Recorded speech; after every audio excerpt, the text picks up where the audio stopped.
All right, here we go. We are live. If you were coming over from uh, the other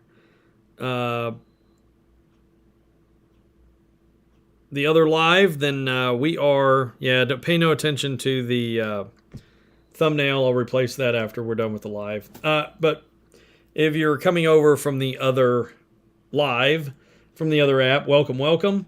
And we are. This is just kind of what we're looking at for the week ahead. Um, what is coming up? What am I looking for? Well, let's start off with a couple things. Container ships. We did have some disruptions this week, and obviously in Savannah, Charleston, because of Hurricane Ian. The ships are back at anchor off the coast of Savannah. There are 38 of them. I did not get a chance to check in on Houston, but let's go ahead and do that. Maybe. We'll see. It's always a little bit slower when we're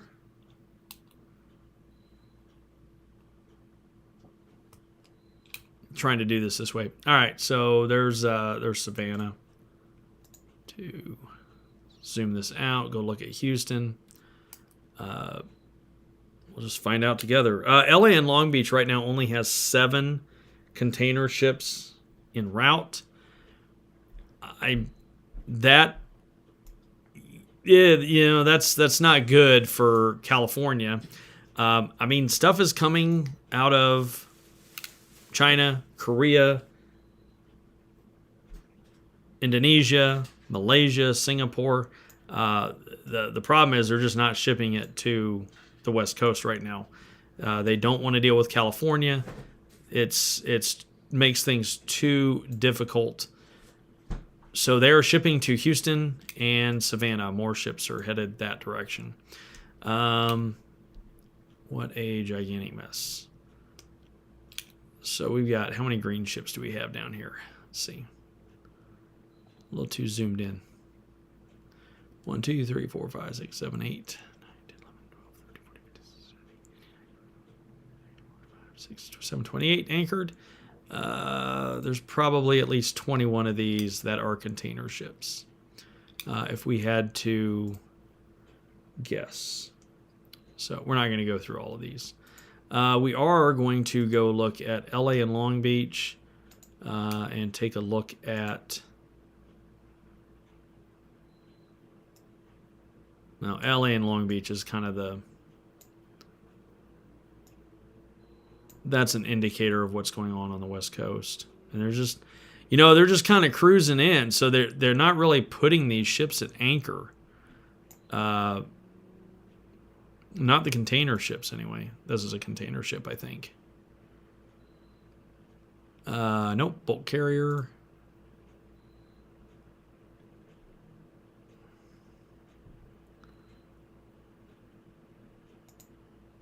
According to their dispatch summary, there are 0 ships at anchor. General cargo. We'll see if this matches up with what they're saying. And bulk carrier. Keep in mind, these are not... Just because they're green and they're anchored doesn't mean they're actually container ships. Bulk carrier. And bulk carriers are like steel, aluminum, wood, grain. Can be just about anything. Yeah, it's all bulk. All bulk. So everything anchored is bulk carriers.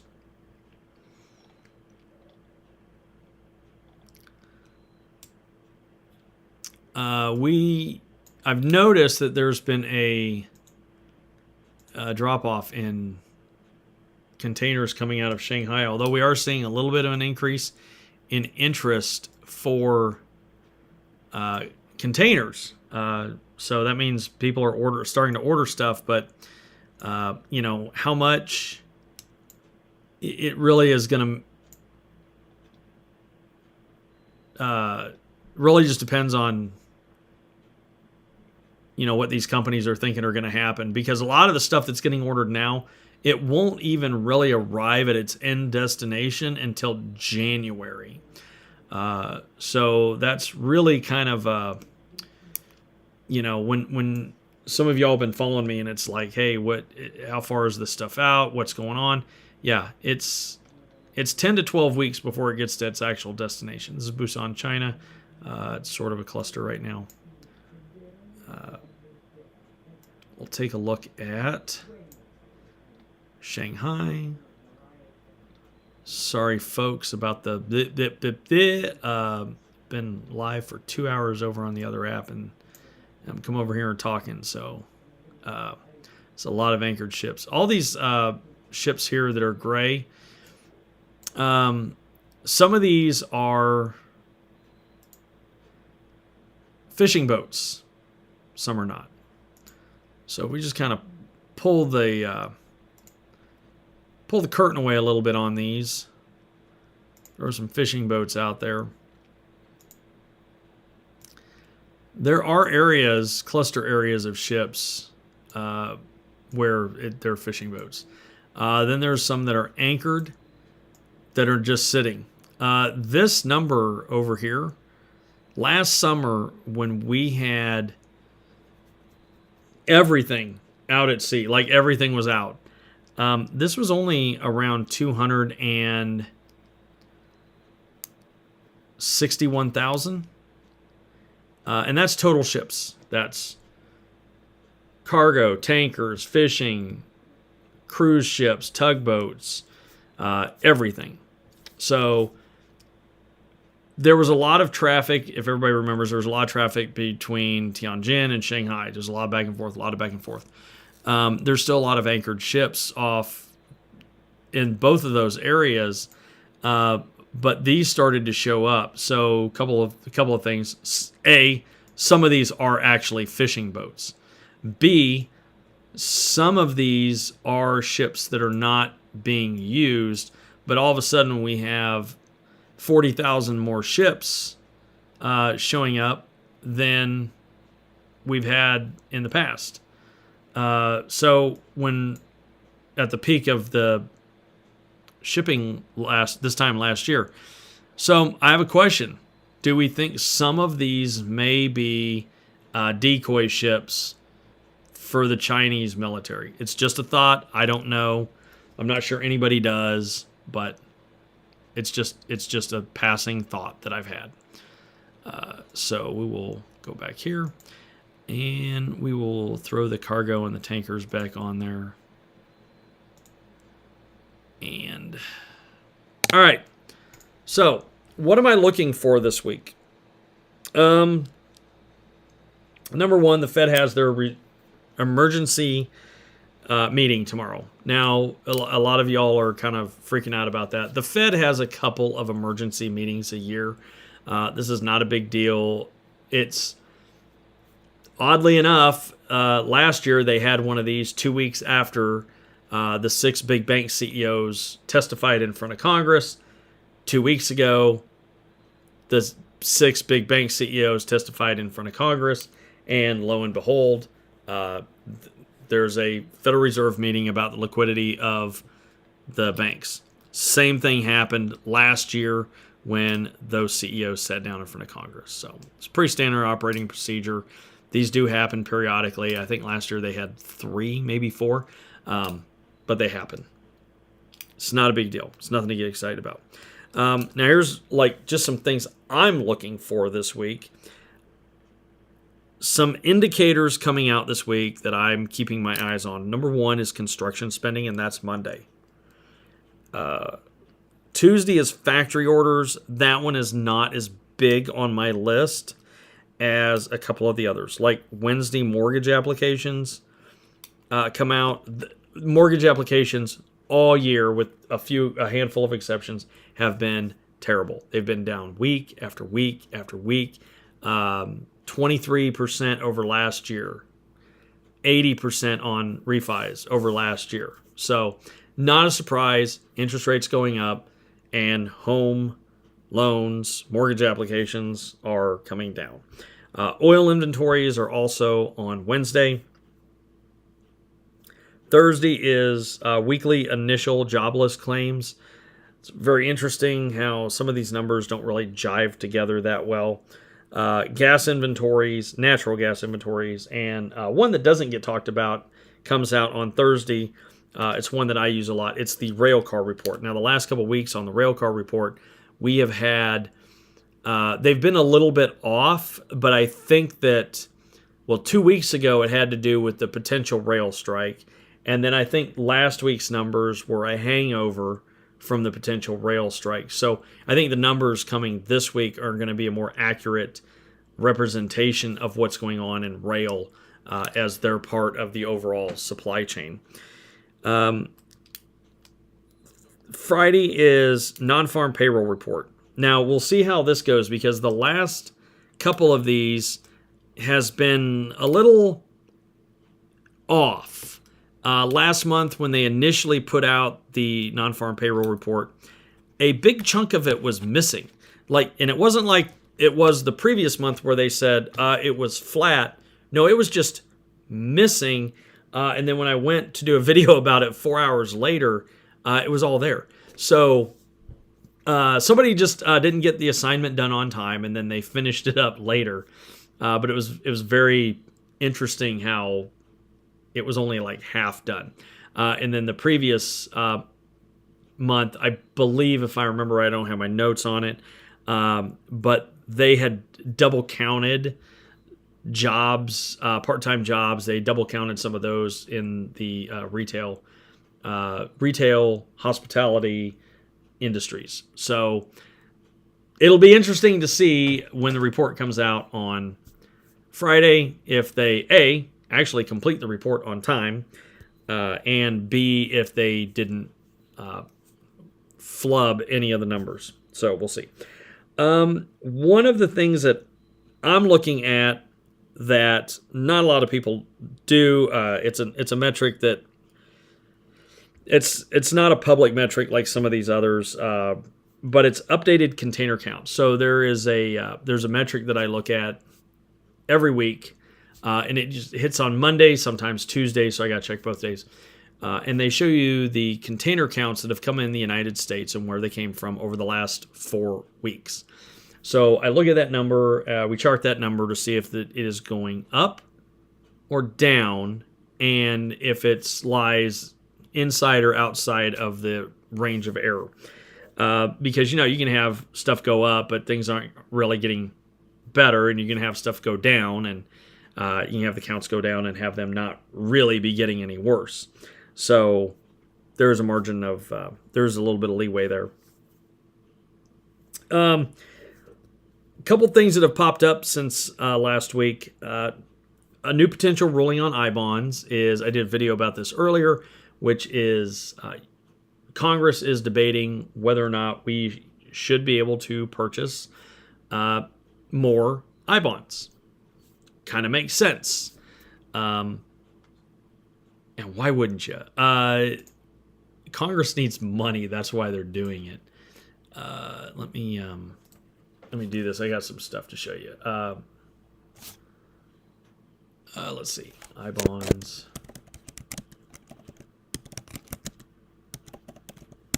So I went through this list. Dang it. Can't remember the search that I did earlier today. Anyway, you can see I really prepped for this.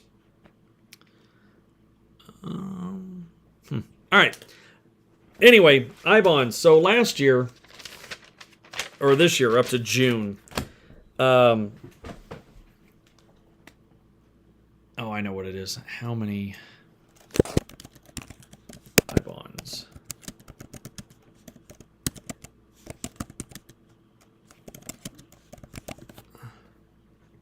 There it is. Savings bond sold. So I went through this, and I wrote all these down, added them up.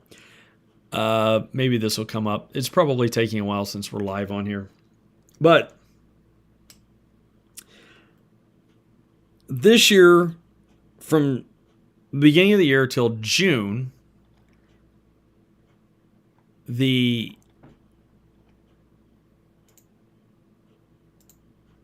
Treasury has only issued 49,000 I-bonds, and they've redeemed 518,000 I-bonds. Right here, this is how you look at it, 630 this is the most recent date that they have. 3,860 I-bonds purchased, 87,000, almost 88,000 redeemed. Issued pieces, 6.3 million versus 128 million redeemed. So the government needs money. That's why they want to double the amount that you can buy. And I'll go all the way back through it. I got to go through a couple of these, but it's every time they pop up, there's I-bonds from May, 12,000 to 87,000. Now, what this could be an indication of is if this many I-bonds are being redeemed, it could be that you're seeing people need money. So they're cashing in some of their I-bonds to use for everyday items. Now, they're not in danger of actually running out of these. I mean, there's 29 million outstanding I-bonds for $61 billion. So they're not in danger of not having any more, but they need to borrow the money. And so what a bond is an I-bond especially, is you loan the government your money, and then they pay you a certain interest rate that pays out quarterly. And should you redeem before 30 years, which everybody redeems before it's up in 30 years, if you redeem before the 30 years is up, then you lose the last 3 months. So the way you play this game is you get the bonds when the rates are high, you cash them in when the rates are low. So then you're only losing the 3 months of the low interest rate. That's how you play the game. So, but yeah, if I keep going back, there's April. There's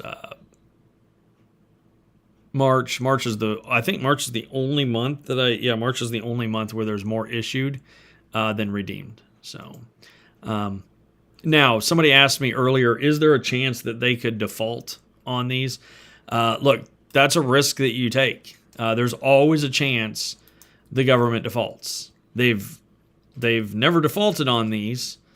But that doesn't mean that is not something that could happen later on down the road.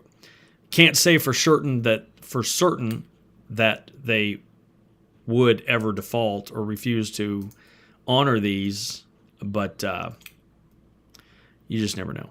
And then January, 505 versus 89,000. So actually, you can see there's more of an outflow than there is of an inflow. And the government, they need their money. They got to have their green stuff, man.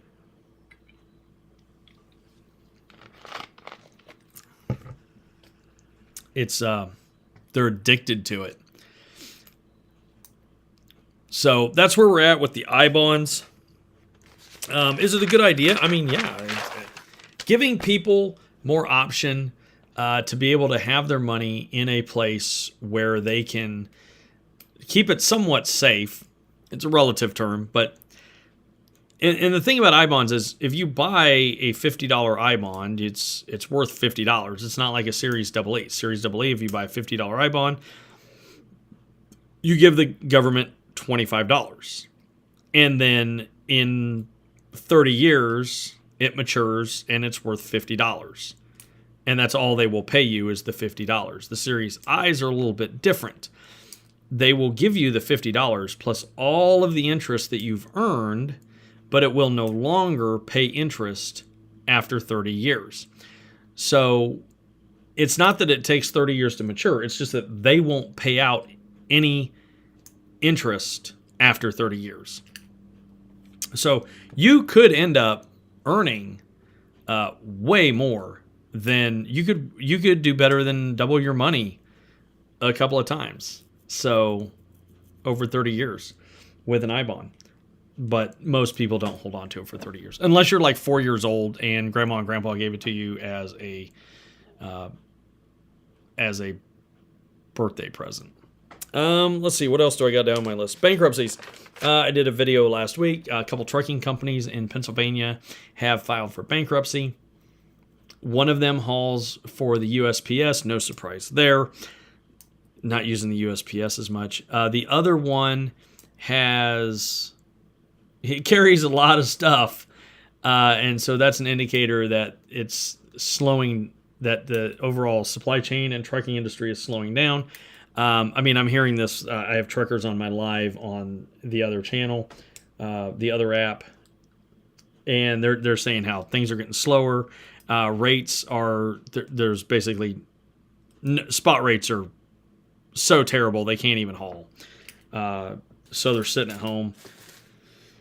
We have warehouses that are full. But yeah, it's a fun time right now. So that is just kind of what I'm looking at for the week ahead.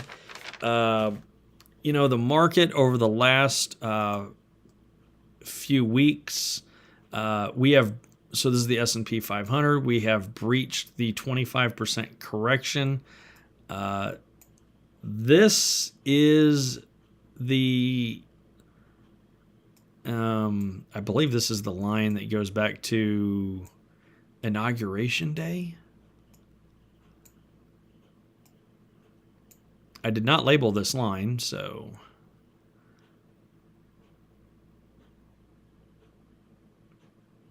Oh, no, this is the... it's a support resistance line. Okay.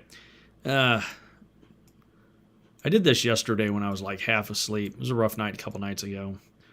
So any charting that I may have done yesterday, I might have to go back and redo because it was pretty terrible. Yeah, and if we zoom out, you can take a long look at the market here. But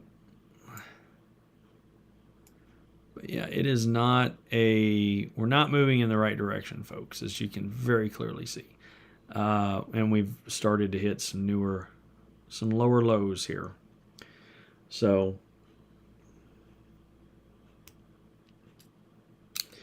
Gen X. So I'm a little concerned about pension funds. Pension funds are poorly managed, and if they are being told to prepare for outflows, which is people cashing in on their pensions because they're retiring early or leaving their job, there may be a sell-off there. I think some of the sell-off on Friday had to do with the pension problem in Great Britain. So they were creating cash. I don't know when. Like I'm looking at this. I thought there might have been a bounce right about. Well, and we're not going to play this game. No, we are. Okay. I thought there could be a bounce here because we hit this support line.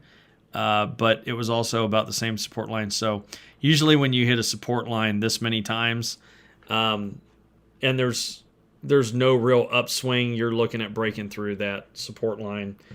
So I don't see a bounce anytime soon. This green line is not a trend line. I believe this green line is standard deviation.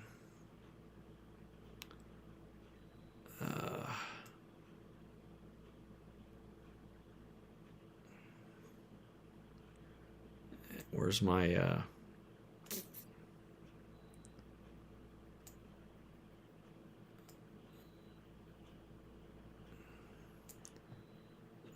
this will help if I actually go to 1 year. Hate it when it does that. So difficult.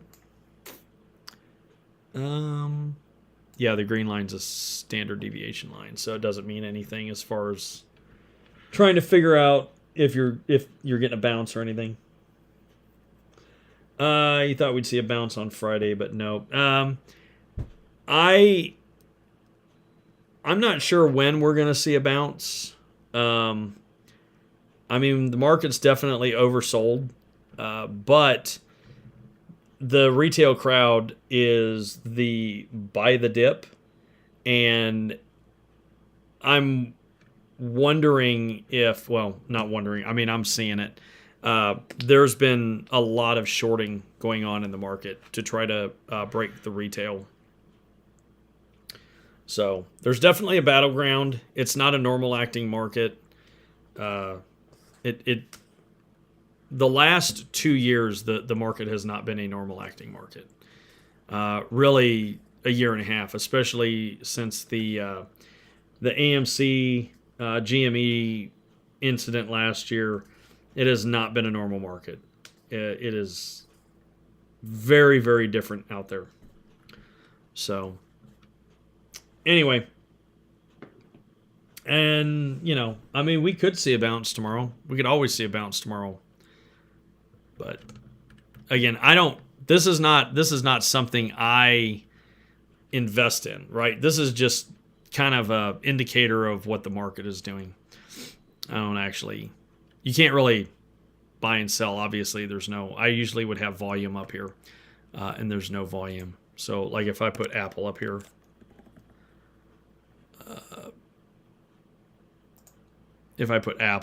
it's got volume.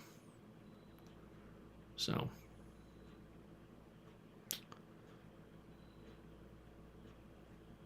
but anyway, all right. So that's all I got for this one tonight. If you got any questions, drop any questions in the bio. Oh, and when you're checking out any of your financial professionals, be sure, and I have this linked in all of my videos, be sure to look them up on brokercheck.finra.org, because there are some people on this particular platform who claim to have been licensed or claim to be licensed who actually are not. So be very cognizant of that. Don't forget to, obligatory, don't forget to hit the like and subscribe.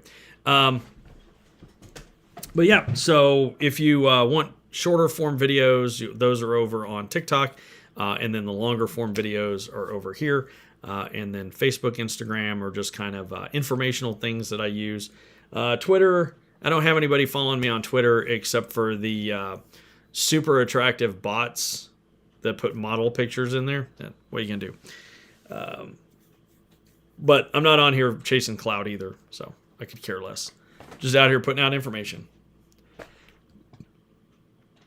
All right, folks, that looks like that's going to do it for tonight. And just keep your eyes peeled for some videos. And again, don't freak out about the Fed emergency meeting. So get back to here, and we're going to go ahead and end this, and we'll catch up with y'all later. Frazzle Dad out.